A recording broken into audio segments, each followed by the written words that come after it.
Bienvenue dans Sacrée Sexualité, le podcast où on parle de sexualité, mais pas comme à la télé. Je m'appelle Livia Quero, je suis écrivaine, je suis coach en sexualité et je suis aussi très fan de comédie romantique. Et tu vois, dans les comédies romantiques, le sexe c'est toujours automatique, fluide, génial et parfait. Et ça ressemble pas trop à la réalité. On ne nous montre pas tous les moments maladroits, compliqués, qui sont durs à naviguer. Et on ne nous montre pas non plus toute la dimension magique, sacrée de la sexualité qui va bien au-delà de mélanger les corps. Eh bien, tu sais quoi, dans ce podcast, c'est exactement ce qu'on va faire. On va parler des choses qui sont un peu compliquées, un peu difficiles et dont personne ne parle jamais. Et en même temps, on va parler de la dimension spirituelle, énergétique de la sexualité qui en fait un outil qui te permet de te reconnecter à qui tu es et qui impacte tous les aspects de ta vie. Je suis très heureuse de t'accueillir dans ce podcast et je te dis à tout de suite pour l'épisode du jour. Hello, bienvenue dans ce nouvel épisode de Sacrée Sexualité. Aujourd'hui, je suis ravie d'accueillir une de mes clientes qui s'appelle Ambre, qui a rejoint le programme il n'y a pas si longtemps, je crois. Tu me diras. Hello! J'ai rejoint le programme en janvier. Ah, tu vois, ça fait 6 mois. Ça fait 6 Du mois. coup, trop intéressant de savoir comment se sont passés tes premiers mois. Donc, le programme dont je parle, c'est mon programme d'accompagnement Sacrée Sexualité, où j'accompagne des personnes à avoir une sexualité libérée, beaucoup plus épanouie, pleine de kiff et de plaisir, n'est-ce pas? Et Ambre aujourd'hui va un peu nous raconter son histoire, son parcours. Donc, merci à toi Ambre d'être là. Merci à toi de m'inviter. Oui, et merci à vous qui nous écoutez et qui donnez l'espace à l'histoire de Ambre. C'est parti. Donc Ambre, avant qu'on démarre, est-ce que tu veux nous en dire un petit peu plus sur toi, te présenter succinctement, avec les détails avec lesquels tu es confortable? Bien sûr, cette année, je décide de me présenter comme étant une future écrivaine parce que j'écris des livres et j'ai le projet de les publier. Oh! Sur le côté, je suis auto-entrepreneuse et donc c'est vraiment la mouvance d'être, autonome géographiquement et de laisser plus de place à ma part artiste qui me caractérise, je trouve, en tout cas cette année. Trop bien. Tu veux nous dire quel genre de livre tu écris? J'écris plutôt des livres de fantaisie et Ouais! je n'ai pas encore publié. Le projet est de publier le premier cette année et puis, ben, d'autres, les prochaines années. Trop bien, j'ai trop hâte, j'adore. J'adore la fantaisie et la romance, c'est mes 2 genres préférés. C'est vrai, c'est trop Donc, bien. c'est trop bien. Donc je t'encourage. Et du coup, qu'est-ce qui t'a donné envie de rejoindre un programme comme Sacrée Sexualité? Tu en étais où dans ta vie? Est-ce qu'il y a quelque chose qui t'a attiré chez moi en particulier ou dans le programme? Alors en réalité, ça fait des années que je te suis. C'est vrai? Je te suis depuis 2017, je crois. Ah ouais! Je m'étais inscrite à ton programme Rebecca sur l'intuition Ouais. Waouh, ça fait longtemps! et oui, ça fait très longtemps et je me souviens quand tu as pris le virage vers la sexualité et j'avais été, en 2018, tu avais créé un groupe Facebook qui s'appelait Les Confessions Oui, c'est vrai! Oh my god, j'avais oublié ça. et donc C'est vrai. c'est toute l'aventure sur, l'exploration de la sexualité a commencé, en 2018 en fait, à ce moment-là. Mais j'étais plus jeune et seule, c'était un peu difficile de naviguer là-dedans et je t'avais vu, créer tous tes programmes, mais c'était un gros investissement pour moi et je m'étais jamais sentie de me jeter à l'eau et même quand tu as fait ton lancement en décembre, au 1er décembre, j'étais persuadée de ne pas le faire. C'était pas du tout prévu et vraiment je me suis décidée, ça devait être le 28 ou le 29, Mmh. je sais plus pourquoi, je sais plus ce qui a été le déclic, Ah oui, mais mais oui, c'est vrai, c'est mais je vrai. me suis Ouais. juste dit et c'est une phrase que tu nous avais dit il y a des années aussi que tout était relié à la sexualité et que, généralement, si on avait des choses à résoudre, ailleurs, la sexualité pouvait aider à les résoudre et moi, j'étais à un moment de ma vie où j'avais un peu tout quitté, j'étais dans un déménagement, je voulais partir en voyage. J'étais en train de redéfinir tout ce que mes priorités et tout ce que je voulais au niveau, professionnel, au niveau Ouais, où est-ce que j'allais vivre, ces choses-là et je me suis dit que si je ne résolvais pas mes problèmes liés à la sexualité, ça allait être difficile de résoudre le les autres reste. domaines de ma vie. Ouais. Non, c'est trop intéressant parce que c'est vrai, je dis ça souvent. Je dis ça souvent parce que c'est ce que j'ai observé.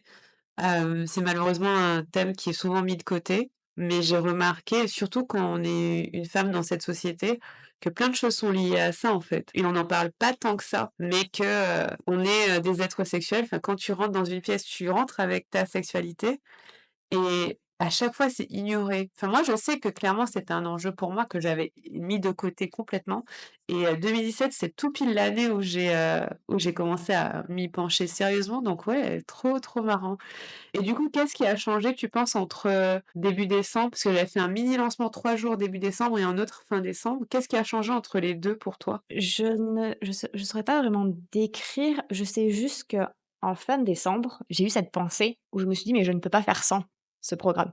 Peut-être que j'ai il m'a fallu un mois pour que l'idée fasse son bout de chemin, parce que je suis restée inscrite à ta newsletter. Donc je recevais quand même les emails, je pense que ça a aidé à m'habituer à l'idée et je pense qu'effectivement, mon premier obstacle, c'était l'argent, mais je me suis dit que si c'était que ça, j'aurais pu, enfin, en fait, ça a été tellement un appel à la fin du mois, Ouais, je me suis vraiment dit: «Je si je ne fais pas ça, je vais passer à côté de quelque chose». ouais, c'est vrai que j'avais envoyé plus d'emails, ouais. Ouais, ouais, ouais. Oui. Ah, c'est intéressant et ouais et je comprends carrément parce que ce programme, c'est un investissement et ce que je comprends de plus en plus, c'est que c'est un investissement sur quelque chose dans lequel on n'investit pas en général, tu vois? C'est pas, Exactement. c'est pas comme un programme en entrepreneuriat où là, tu te dis: «Ben, je vais avoir un retour sur investissement monétaire donc ça fait sens». Mais là, le retour sur investissement, il peut être monétaire, mais pas nécessairement, tu vois? Et je comprends que c'est un pas. Et est-ce que tu avais des appréhensions avant de commencer le programme? Par exemple, même quant au contenu du programme ou même comment ça allait se passer, il y a des choses qui te faisaient un peu peur ou ça allait? Alors, pas du tout par rapport au contenu en soi, mais j'ai eu des appréhensions à me dire: «Est-ce que ça va marcher?» Ouais. Parce que ma grosse problématique avec la sexualité, c'est mon anorgasmie Mmh mh. et j'ai suivi certains programmes, pas forcément aussi gros que le tien, mais j'ai suivi des programmes, j'ai vu des sexologues et jamais rien n'a fonctionné. Je me suis aussi instruite moi-même et il y avait toujours je sentais qu'il y avait toujours une limite que je n'arrivais pas à ou un mur que je n'arrivais pas à dépasser Ouais, et à ce moment-là, j'étais à me dire: «Est-ce qu'un jour je vais réussir à avoir une sexualité épanouie?» et qui ne soit plus synonyme de frustration ouais, et avec ton programme, au début du mois de décembre, j'avais des doutes à me dire: «Bah, ça ne va pas fonctionner, pourquoi investir autant quand je n'ai même pas confiance au fait que ça puisse fonctionner?» c'est clair. Et finalement, ben, peut-être parce que à force de te suivre depuis toutes ces années, je vois comment tu travailles, j'ai décidé de faire confiance. Mmh, mais qu'est-ce qui t'a fait te dire que sur l'anorgasmie en général, ça pourrait aider? Parce que tu pourrais te dire que techniquement enfin, tu vois ce que je veux dire? Ce serait légitime de dire, «Je pense que techniquement ça va pas m'aider». Donc qu'est-ce qui t'a fait te dire: «OK, ce programme-là, je pense qu'il peut m'aider»? Est-ce qu'il y a des leviers en particulier ou des aspects où tu t'es dit: «OK, ça je sens que ça peut être une piste, pour moi»? Je pense que ton travail avec les archétypes me parlait OK. et je me suis dit que même si ça n'avait pas d'effet sur l'anorgasmie, ça aurait forcément un effet sur ma manière de gérer mes limites et de réussir à imposer mes limites, à ma manière à faire shifter mon cerveau en me disant que le plaisir pouvait être accessible, orgasmique ou pas, Mmh, mais que le plaisir pouvait être accessible et que la sexualité pouvait être fun. cool. Ouais, Parce qu'au-delà de ça, enfin, je sais que quand on est anorgasmique, on a tendance à se focaliser sur l'orgasme. Mais enfin, moi, en tout cas, c'est ce que j'ai compris dans ton programme, c'est que on peut avoir une très belle sexualité sans orgasme. bien sûr, oui. Tu peux avoir énormément de plaisir. Enfin, l'orgasme, c'est juste une petite partie, tu vois? Voilà, oui. Ouais, carrément. Il y a le plaisir que tu as, il y a la connexion que tu peux avoir, il y a, tellement d'aspects que oui, c'est vrai et je trouve ça intéressant. C'est intéressant et même inspirant pour moi que tu te sois dit: «Je rentre dans le programme, même si au final il m'aide pas à avoir un orgasme, je sais que je vais apprendre des choses». Parce que je trouve que c'est assez intéressant parce que l'orgasme fonctionne mieux quand on n'a pas trop d'attentes et là, tu as enlevé, une certaine pression, une certaine attente et je trouve ça intéressant et du coup, tu en es où aujourd'hui quant à ton exploration du plaisir et de l'orgasme? Est-ce qu'il y a des choses qui ont bougé pour toi depuis ton inscription? Alors, certaines choses ont bougé. Je sais que ce qui m'a le plus marqué dans mon exploration, c'est que souvent quand j'ai du plaisir, l'orgasme n'arrive pas soit parce que ça finit par me faire mal, soit parce que le plaisir disparaît. Et quand le plaisir disparaît, c'était très frustrant et il y a une de tes pratiques qui parle du fait d'aller chercher le plaisir même dans des zones non érogènes, là où je peux le trouver. Et je sais que je m'en sers beaucoup pour justement me dire: «Le plaisir est toujours là. Il n'est pas parti, il ne m'a pas quitté. Je n'ai pas de problème à ce niveau-là parce qu'il est là, c'est juste qu'il faut que j'apprenne à naviguer quand il est vraiment très gros et très présent». Ah! Et je pense que voilà, donc j'en suis encore là, donc je n'ai pas encore eu enfin, j'essaye de ne pas le chercher et je n'ai pas encore eu d'orgasme. En revanche, Oui. j'ai de plus en plus de plaisir à me donner du plaisir. Ah! Je me donne beaucoup plus de temps pour le faire. Même l'année dernière, hein, je ne me donnais pas tant de plaisir que ça. Parce que je ne savais pas comment gérer mon plaisir, parfois je n'arrivais pas à le stimuler Mmh. et bon, ça ne donne pas vraiment envie quand le plaisir n'est pas là. Oui, je comprends. C'est hyper intéressant parce que, en fait, on est en train de parler alors que tu es dans le process et je trouve ça chouette parce que c'est super facile de parler, 2 ans plus tard quand, tous les trucs se sont débloqués et tout, mais je trouve ça hyper intéressant de s'arrêter un moment. Toi, ça fait 6 mois à peu près, de s'arrêter un moment et de dire, peut-être moins, 5 mois, je sais plus. On est quoi? Ouais, peut-être 5 ou 6 mois Ouais. et de s'arrêter à un moment T et de dire, «Voici comment je suis en train de naviguer ça», tu vois? Et dans ce que tu dis, j'entends qu'il y a un aspect où tu avais du mal à stimuler le plaisir, donc à le ressentir et tout à l'heure tu as dit, à gérer quand le plaisir est trop gros. Oui. Est-ce que tu peux parler un petit peu de ça? C'est OK pour toi? Bien sûr. Ah oui, là, ça pareil, c'est, quelque chose que j'ai appris avec toi. Je pense que ça me fait peur quand je ressens trop de plaisir. Je perds le contrôle et je pense que Mmh. c'est effrayant, en fait, parce que quand j'ai cette vague qui arrive, Ouais, je pense qu'une des réactions de mon corps est d'essayer de la stopper parce que si je m'y perds, je n'ai plus le contrôle ouais, et j'essaie de faire un travail justement de m'habituer à naviguer ces vagues et de me sentir ou de développer mon sentiment de sécurité quand ça arrive. oui. Parce que, auparavant, la sexualité n'était pas du tout un monde de sécurité pour moi. Je comprends et là, oui, c'est exactement ce dont on a parlé, en fait, cette idée que je suis en sécurité de recevoir ce plaisir. Ouais. Ouais et tu sens que, cette sécurité se construit pour toi? Tu sens qu'au fur et à mesure ça vient? Oui, c'est le travail que j'essaie de faire. De me préparer ou même de me le dire, hein, qu'effectivement je suis en sécurité, que c'est bien, que je mérite ce plaisir. C'est vraiment toute une construction. J'essaie de l'intellectualiser en espérant qu'au bout d'un moment, ça finira par être plus Ouais, somatique et ouais, plus je comprends. peut-être qu'à force de me le répéter, je vais finir par y croire jusque dans mon corps. Mais oui, c'est en tout cas, je sens que j'ai j'ai plus envie de me donner du plaisir, j'ai plus envie d'explorer ça, alors qu'avant c'était inexistant. Des fois, je me donnais du plaisir juste parce que je trouvais ça étrange de ne pas m'en donner. Ah! Ah oui, pourquoi? C'était comme quelque chose d'attendu pour toi de te donner du plaisir? Enfin, comment tu vivais ça? Bah, peut-être parce que j'avais un entourage qui n'avait pas de tabou là-dessus, Ah, mais effectivement, quand je voyais, mes amis qui en parlaient, enfin, peut-être pas qu'ils en parlaient, ils en parlaient peut-être pas aussi ouvertement, mais quand on en parlait, ils n'avaient aucun problème et pour moi, je trouvais ça étrange de n'avoir aucune envie de le faire. ouais. Mais je me rends compte que c'était pas par manque d'envie, c'était parce que je n'avais pas les résultats ou les sensations qui donnaient envie. Oui, c'est ça. C'est normal. Si ça fait pas plaisir, ben, on le fait pas. C'est ça. Tu vois? Si même cette recherche de plaisir ne fait pas plaisir, on le fait pas et tu dirais que c'est ça la plus grande transformation pour toi depuis que tu as rejoint le programme ou il y a encore autre chose? Et une deuxième chose qui est assez intéressante, c'est mon rapport à la colère. Ah! Le fait de me donner plus souvent du plaisir a fait remonter plein de choses et notamment beaucoup de colère. La colère est pour moi une émotion qui a été très longtemps problématique parce que je l'ai beaucoup réprimée dans le sens où je me considérais que si j'étais en colère, j'étais une mauvaise personne. Donc, je ne voulais pas être en colère et depuis quelques mois, peut-être 2 mois, je pense, je me rends compte qu'en fait, la colère, c'est un moteur extraordinaire et que sans colère, je peux tomber dans une certaine apathie ou une certaine tristesse parce qu'il n'y a plus cette cette essence, ce moteur qui va me pousser à soit à protester quand on dépasse mes limites, soit à me pousser en avant, en fait. Et je me rends compte que la colère est un outil merveilleux et ça, c'est une avancée, incroyable. C'est trop bien, j'adore.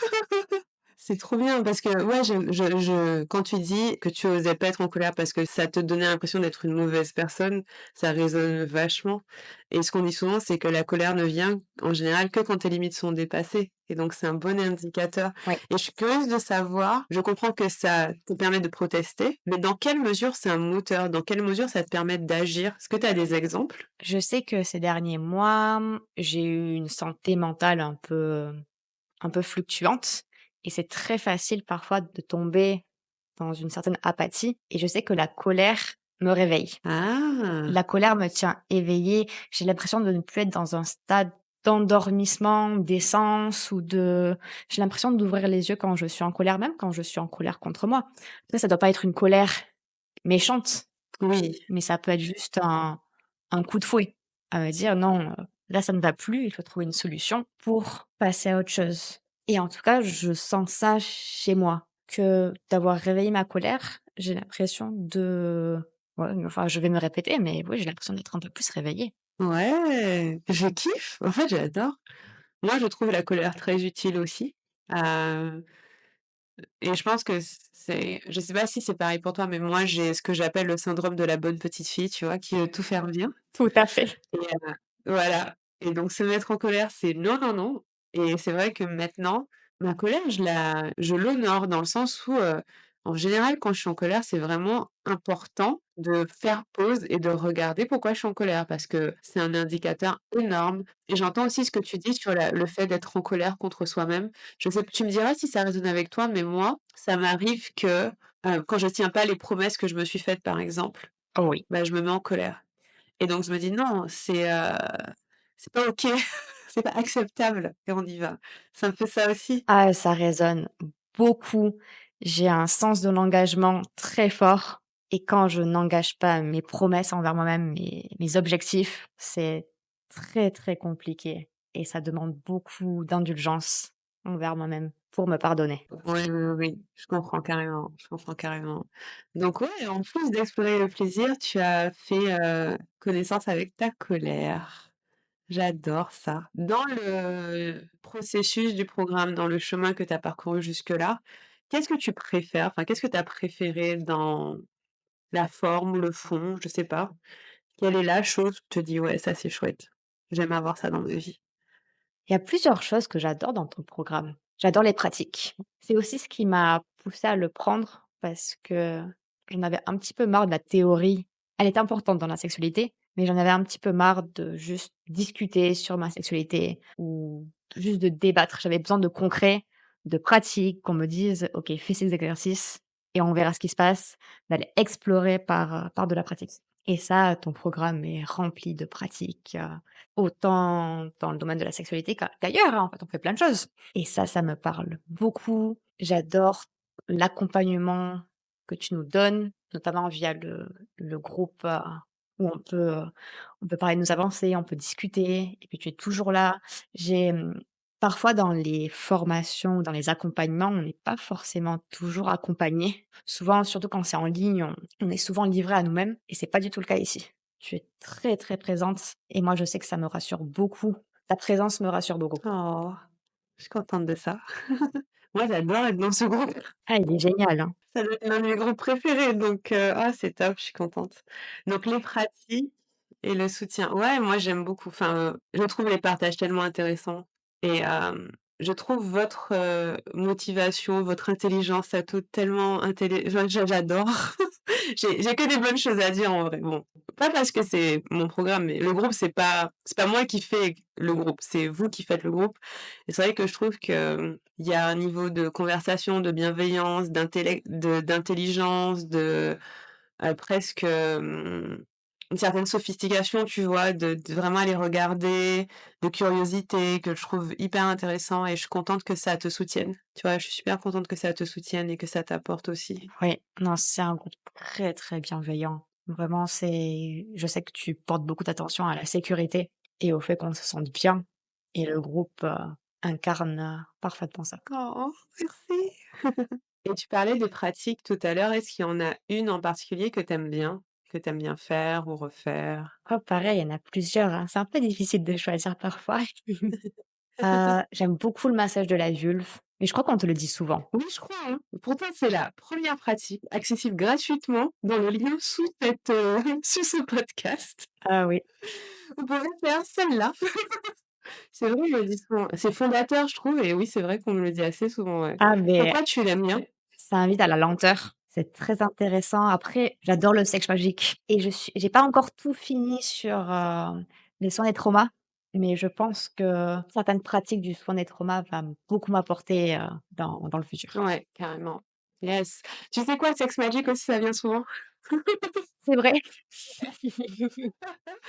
Et juste pour les gens qui nous écoutent, je vais expliquer un peu, si c'est OK pour toi, un peu les 3 comme ça, si vous nous écoutez, vous avez un peu de contexte. Le massage de la vulve, vous pouvez le télécharger gratuit. C'est la première pratique du premier module du programme et en fait, l'idée, c'est de masser la vulve, mais en lenteur et c'est pas de la masturbation, c'est vraiment, un massage et on voit ce qui remonte et parfois il y a des personnes qui m'écrivent en me disant, «C'était pas agréable, j'ai pas eu de plaisir» et cetera et je leur fais: «Ben, ça, c'est intéressant pour nous». En fait, c'est pas de la masturbation, c'est un massage et l'idée, c'est de prendre ce qui vient et d'être curieux de ce qui vient et de coopérer avec. Donc si vous avez du plaisir, tant mieux, mais si ce qui vient, c'est de la tension, si c'est, de la peur, de la honte, peu importe ce que c'est, bah, c'est une information et avec cette information, on se dit: «OK, qu'est-ce que ça me dit? De quoi mon corps aurait besoin? Quel mot doux je peux dire un mot?» même peu importe en fait, mais en fait, l'idée, c'est d'utiliser ce massage pour faire remonter ce qui doit remonter et après on navigue avec et c'est vrai que c'est assez fondateur et d'ailleurs pour certaines personnes, faire le massage en lui-même, c'est un pas et c'est un pas assez phénoménal donc ça, c'est chouette.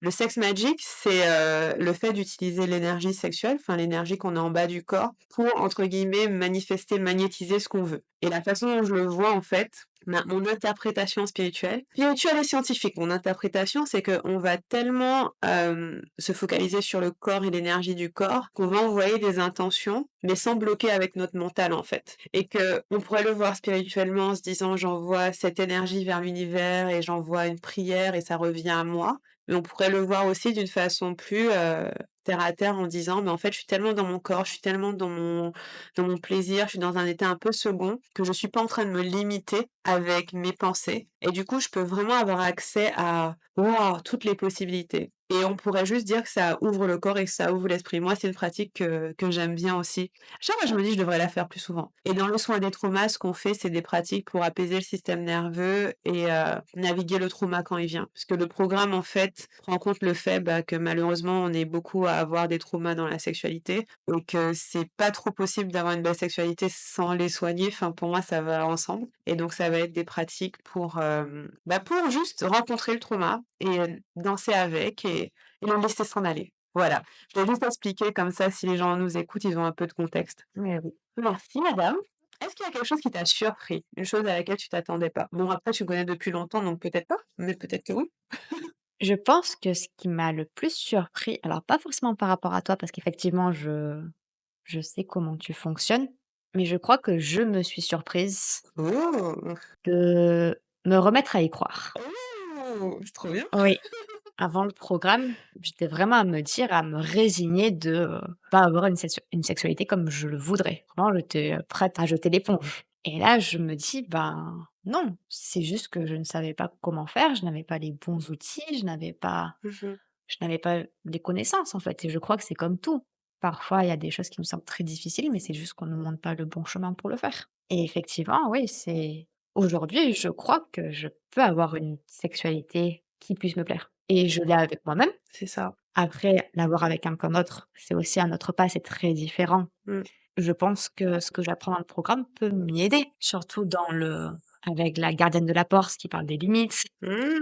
Ces 2 archétypes de base qui sont les 2 premiers sur les besoins et les limites, qui sont ceux que je dois le plus travailler personnellement et je sais qu'avant, l'idée d'exprimer mes besoins et d'imposer mes limites m'effrayait et maintenant j'ai presque hâte de pouvoir expérimenter ça Carrément. et de et de voir ce qui se passe, de voir les changements que ces derniers mois vont m'apporter. Si je rencontre quelqu'un, quand je rencontre quelqu'un, peu importe, mais ouais, il y a une grosse curiosité, en fait, de savoir, comment je vais appliquer tout ça. C'est trop cool et le chemin, tu le vois ou tu sais qu'il va se révéler? Genre là, est-ce que tu te dis: «Voici ce que je pense être les étapes qui vont peut-être m'emmener vers l'orgasme», par exemple? Ou est-ce que tu te dis: «Je sens juste que je suis sur le bon chemin et que ça va venir»? Je pense que j'ai des idées de pistes. Après, j'ai encore beaucoup de choses à explorer sur le programme mais je pense que j'ai en tout cas des idées de pistes sur, comment, voilà, comment naviguer ce plaisir, comment développer ma sécurité qui me montrent un chemin vers l'orgasme. Mais je pense que en fait, je crois que j'ai encore aussi beaucoup de choses à apprendre. Ouais. Parce que là, j'en suis à peu près à la moitié du programme. J'avance doucement, ce qui est bien aussi, hein, tu à mon rythme. Tu veux dire les 8 portes ou les archétypes? Ah, peut-être les portes. Ouais, OK. Les portes, c'est la partie sexualité, les archétypes, c'est la partie dont tu parlais, besoins, limites et cetera. Donc oui, tu as fait les 4 premières portes. Oui. Ce qui est vraiment pas mal, c'est les plus importantes. Oui, donc je en tout cas, je n'ai pas du tout fini le programme, mais j'ai confiance que T'inquiète. je vais apprendre des choses. J'ai tellement lu sur la sexualité, je me suis tellement intéressée que à des moments, j'avais l'impression de ne plus pouvoir rien apprendre Ouais. et bon, je suis contente de m'être trompée et parce qu'il y a plein de choses que je découvre et surtout des pratiques et je sais que enfin, j'ai en tout cas, je suis contente parce que j'ai des débuts de pistes qui me donnent envie d'aller les explorer. Ah! Intéressant. Et d'avoir une direction, je pense que c'est très rassurant. Je ne sais pas, j'essaie de pas développer d'attente parce que comme tu as dit plus tôt, c'est l'attente, c'est le vouloir absolument accéder à l'orgasme qui l'empêche Ouais. et j'essaie de me dire: «L'avancée que j'ai déjà maintenant est suffisante». En tout cas maintenant, bien sûr que je veux plus, je vais pas mentir là-dessus, mais j'essaie de me dire petit à petit, j'agrandis petit à petit mon envie, mes ambitions, et je me contente de ce que j'ai maintenant. C'est ça, carrément. C'est trop bien, j'adore et dans ce que tu dis, ce qui me vient, c'est que au fur et à mesure, en fait, ce que tu es en train de faire et moi, ce qui fait que moi j'ai la foi, dans ce programme, c'est que encore une fois, c'est pas parce que je l'ai fait, parce que j'ai pas forcément la science infuse, tu vois? J'ai pas toutes les réponses et comme tu dis, la sexualité, c'est un thème où moi encore j'ai tellement à apprendre, enfin, Mmh. il y a vraiment beaucoup à apprendre, même tellement de choses sont pas étudiées que ce serait, très présomptueux de dire qu'on sait tout, tu vois? Mmh. Mais, là où j'ai confiance, c'est que même en particulier pour toi, parce qu'on en a parlé, c'est que peu à peu, tu vas augmenter ta capacité à ressentir le plaisir dans ton corps. Tout simplement. C'est que tout est fait pour ça, tu vois? Tout est fait, la partie trauma, c'est fait pour ça, la partie archétype, c'est fait pour ça, la partie plaisir, c'est fait pour ça. Tout est fait pour augmenter la capacité dans ton corps à ressentir le plaisir et donc si tu continues d'explorer, si tu continues d'être curieuse, si tu continues d'appliquer, tu vas ressentir de plus en plus de plaisir. Est-ce qu'on pourra labelliser ça orgasme? Bah, ça dépend, tu vois? Parce que chaque personne en plus le vit différemment. Mais en tout cas, moi je suis plutôt convaincue que plus tu vas avancer, plus tu auras des expériences de plaisir qui sont riches. Ça, j'en suis sûre parce que plus tu avances, plus tu augmentes la capacité dans ton corps à le ressentir et le recevoir. Donc ça, je trouve que c'est super cool, tu vois? Et moi, je suis contente de te voir appliquer, naviguer, te questionner, tester, faire les pratiques. Ouais, c'est super et j'ai juste trop hâte de voir, comment ça va continuer, tu vois? C'est top. Question pour toi, on est bientôt à la fin, donc je suis curieuse de savoir à quel genre de personnes tu recommanderais ce programme? Enfin, pour selon toi, ton expérience, à qui il bénéficierait le plus? Je sais pas si je peux y répondre autrement que par mon biais, parce que je sais qu'il y a certaines personnes qui prennent ton programme parce qu'elles ont une sexualité qui ne leur convient pas et dont elles ont envie d'avoir une sexualité plus apaisée, plus satisfaisante. Je sais que d'autres personnes, sont très contentes, avec leur sexualité, elles ont juste envie de rajouter une dimension peut-être plus spirituelle, aller au-delà en fait de ce qu'elles connaissent déjà.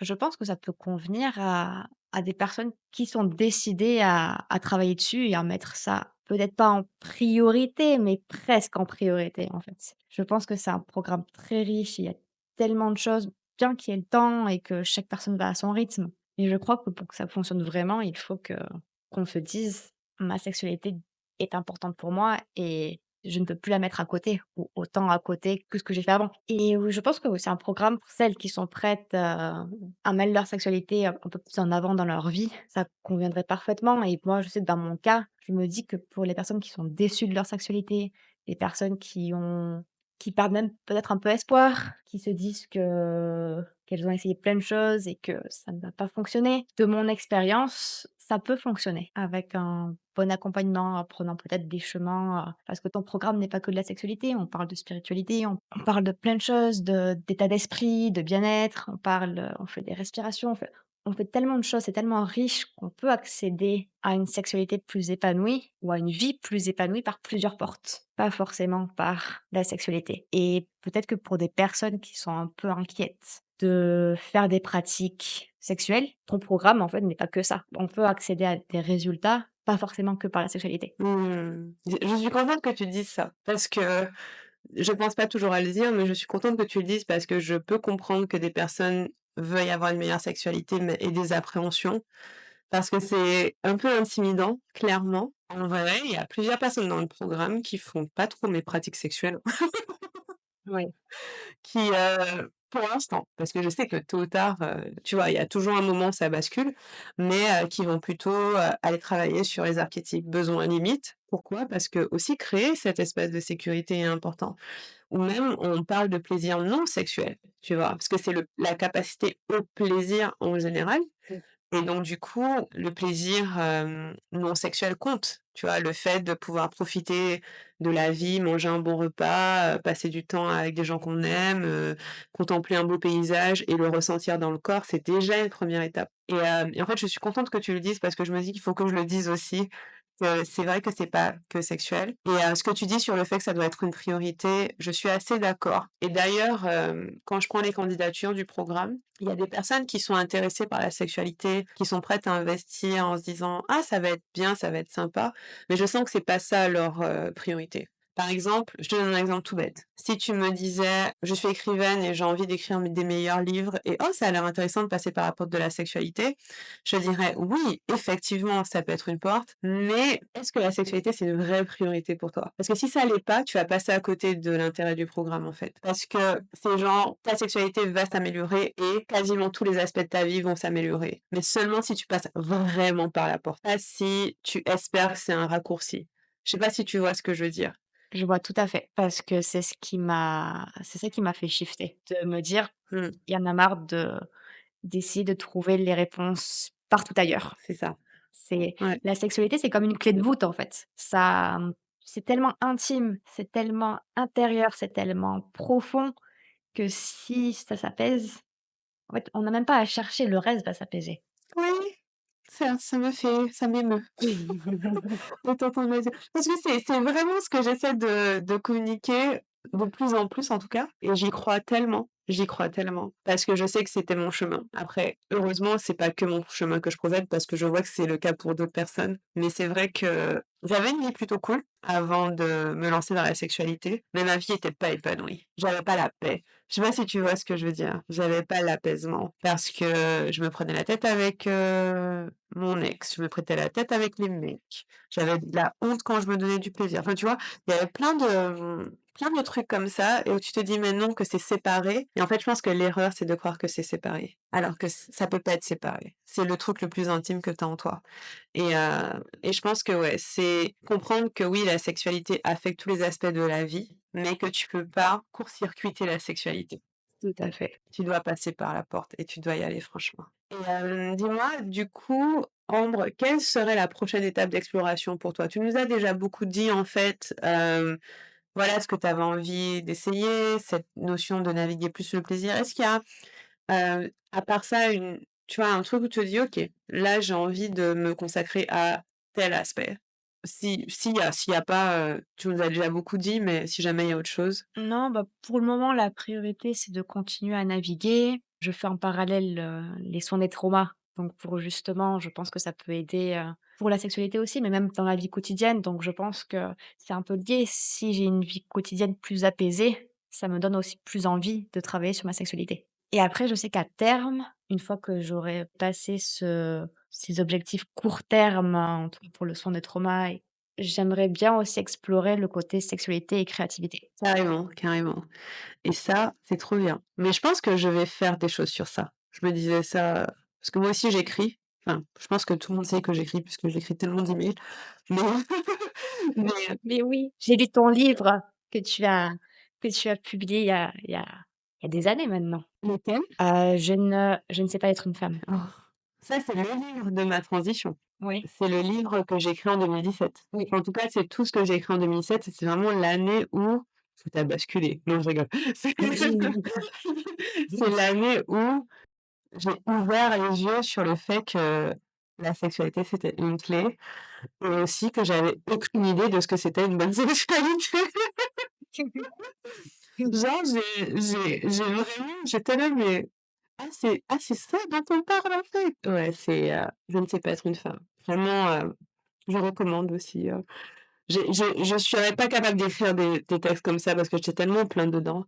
Non, oui, en fait, parce que je disais, oui, le lien entre sexualité et créativité, c'est aussi un lien que j'ai envie d'explorer et donc yes, hyper chaude pour qu'on parle plus de ça et qu'on j'avais trop envie, dans le programme de faire un petit atelier d'écriture érotique, tu vois? Oh! Génial. Hem, ouais, je me disais parce qu'en fait, je trouve que alors je raconte ma vie comme d'hab, hein, je raconte un peu ma vie tout le temps, mais pour la petite histoire, avant de me lancer dans la sexualité sérieusement en 2017, j'avais toujours écrit des textes érotiques, genre depuis que j'ai 20 ans. Donc ça faisait, je sais pas, 10 ans que j'en écrivais et je les écrivais tous en secret et je réalisais même pas que c'était des secrets. Ouais. Genre, je ne me rendais même pas compte que je le cachais et c'est quand je l'ai dit à une amie un jour, une amie que je connaissais depuis super longtemps, elle m'a dit: «Sérieux?»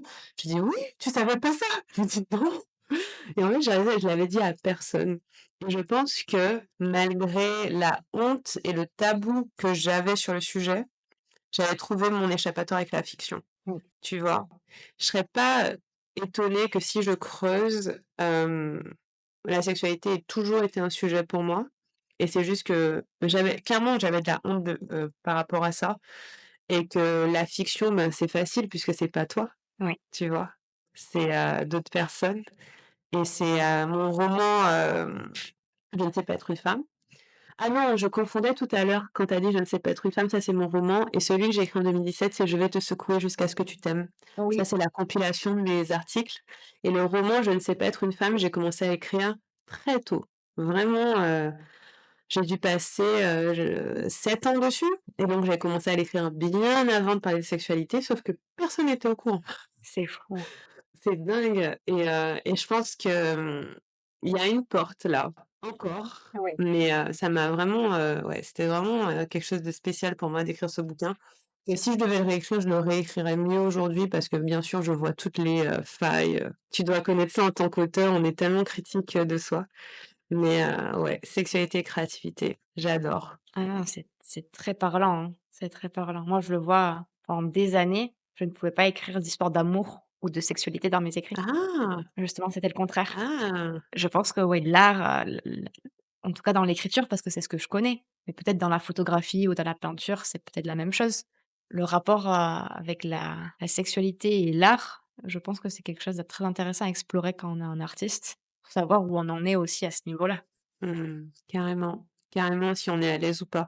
Parce que moi, je le faisais en cachette, mais publiquement, pas un mot. Ouais. Mais vraiment, c'est comme si c'était un thème, invisible, absent, quoi. Donc ouais, c'est fascinant. Trop bien! Bah, écoute, merci Ombre, pour, ton témoignage et pour nous avoir raconté ton histoire. C'est très précieux pour moi que tu prennes le temps de, bah, nous raconter ton chemin, ton cheminement. Hâte de voir comment tout ça évolue et je suis très heureuse que des personnes écoutent quelqu'un qui est en chemin, donc c'est pas «Oh mon Dieu, ça s'est passé», c'est: «Non, je suis en train de naviguer, voici ce qui se passe» et j'aime l'idée qu'on soit, voilà, on est dedans, on prend le temps, on explore. Est-ce qu'il y a autre chose que tu aimerais nous partager, avant qu'on conclue? Non, je ne pense pas. En tout cas, juste merci à toi. Peut-être que si j'ai quelque chose à partager, juste d'avoir confiance en sexualité. Les choses viennent rapidement et parfois ça prend du temps. Mais il y a toujours des petits résultats qui arrivent et moi je sais que ça va pas se faire tout de suite, mais je sens les changements, je les vois, je vois que les choses se débloquent petit à petit et pour quelqu'un qui n'a pas toujours aimé le moment d'être dans le process, je me rends compte que en fait, c'est très satisfaisant, c'est très enfin, je le savoure maintenant ce process. Trop bien. Merci Ambre, merci infiniment. Merci à toi. Merci à vous tous et toutes de nous avoir écoutés aujourd'hui et je vous dis à bientôt pour un prochain épisode. Salut!